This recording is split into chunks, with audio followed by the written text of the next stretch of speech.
दोस्तों, सबसे पहले राधे राधे, जय श्री राम। मित्रों, आज की इस कहानी में श्री राम और विश्वामित्र की पूरी कहानी सुनाऊंगा। दोस्तों, कहानी को पूरा सुनिएगा ताकि समझ में आए। आधी अधूरी कहानी घातक साबित होती है।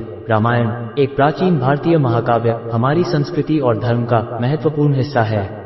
ये कथा प्रभु राम और माता सीता के प्यार, साहस और भक्ति की गाथा है।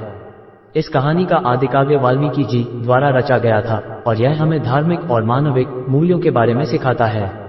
राम का जन्म अयोध्या में हुआ था। वह राजा दशरथ के पुत्र थे और बचपन से ही वे धार्मिक, गुणवान और न्यायप्रिय थे।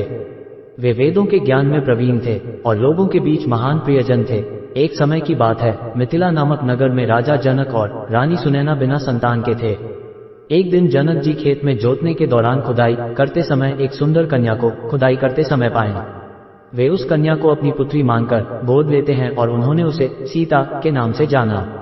सीता भगवान की भक्त और सुंदरी थी। राम और सीता की मिलनसार कहानी श्री राम के स्वयंवर से जुड़ती है।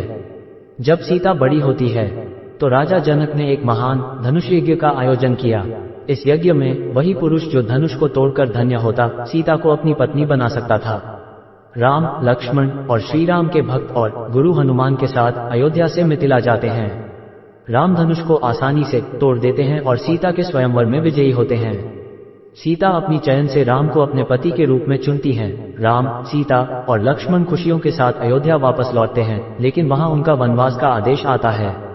उन्हें 14 वर्षों के लिए वनवास में जाना होता है। वनवास के दौरान रावण नामक दानव राजा सीता को अपहरण कर लेते हैं। राम और लक्ष्मण हनुमान के साथ लंका की ओर बढ़ते हैं ताकि वे सीता को छुड़ा सकें। राम और लक्ष्मण द्वारका युद्ध में रावण को मारकर सीता को बचाते हैं। सीता को वापस पाकर उनका जीवन फिर से पूर्ण होता है। अयोध्या लौटकर राम अपनी पत्नी सीता के साथ अयोध्या की गद्दी पर बैठते हैं और उनके राज्य का सुख शांति से पालन करते हैं। रामायण में राम और सीता की प्यार भरी कहानी है जो हमें धर्म, न्याय और प्रेम के महत्व के बारे में सिखाती है।